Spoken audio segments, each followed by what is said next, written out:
Hi friends, आज हम बात करेंगे tax on stock market dividend. देखिए, जब भी कॉर्पोरेट एक्शंस अनाउंस होते हैं किसी भी कंपनी द्वारा, तो उस कंपनी में कुछ एक्शंस होते हैं, जैसे कि बोनस इशू करना या स्टॉक का स्प्लिट होना या डिविडेंड का इशू होना या मर्जर या डीमर्जर्स। ठीक है, तो इनमें हमें एक टैक्स देना होता है अगर कंपनीज अपने शेयर होल्डर्स के लिए एक डिविडेंड अनाउंस करती है। डिविडेंड का बेसिक मतलब हुआ कि कंपनी पर शेयर एक फिक्स अमाउंट डिक्लेयर करती है। ये फिक्स अमाउंट रुपीस में होता है, यानी कि INR में होता है। ठीक है, और ये जो अमाउंट है ये शेयर होल्डर्स के बैंक अकाउंट में डायरेक्टली क्रेडिट होता है। तो अब क्योंकि ये बैंक अकाउंट में डायरेक्टली क्रेडिट होता है, तो इस पर आपको इनकम टैक्स रिटर्न फाइल करना पड़ता है, यानी कि आप टैक्स लायबल हो जाते हैं अगर आप टैक्स स्लैब में आते हैं। तो अब इसका क्या रूल है वो इस वीडियो में हम समझ लेते हैं। तो सबसे पहले आपको जानना होगा कि इसके लिए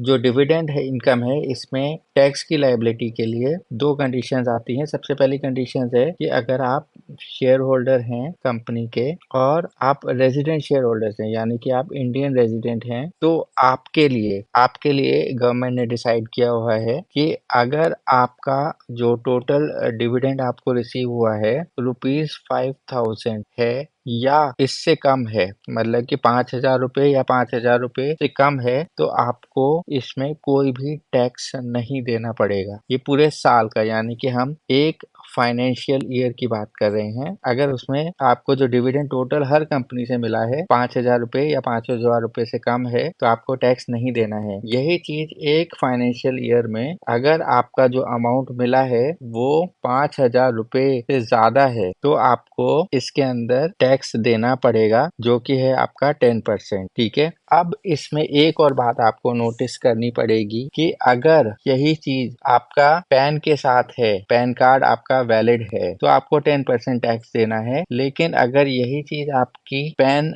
कार्ड नहीं है, यानी कि इनवैलिड पैन है, जिसको हम बोलेंगे कि आपका पैन ही नहीं है, तो आपको यही चीज 5,000 अमाउंट से ज्यादा में 20% टैक्स आपको देना पड़ेगा। जो आप 10% देते वो तब है जब आपका पैन कार्ड है आपके पास। अगर आपने पैन कार्ड नहीं लगाया है तो आपको 20% टैक्स देना पड़ेगा। तो ये थी इम्पोर्टेंट बात डिविडेंड के टैक्स को लेकर, जो आपको ध्यान देनी है कि डिविडेंड जब भी आपको कंपनी डिक्लेयर कर रही है तो उस पर ये टैक्स आपको फॉलो करना है। तो अगर आपको इसके अलावा कोई भी डाउट है तो आप नीचे दिए गए कमेंट सेक्शन में मेरे से पूछ सकते हैं। वीडियो देखने के लिए धन्यवाद। Bye bye.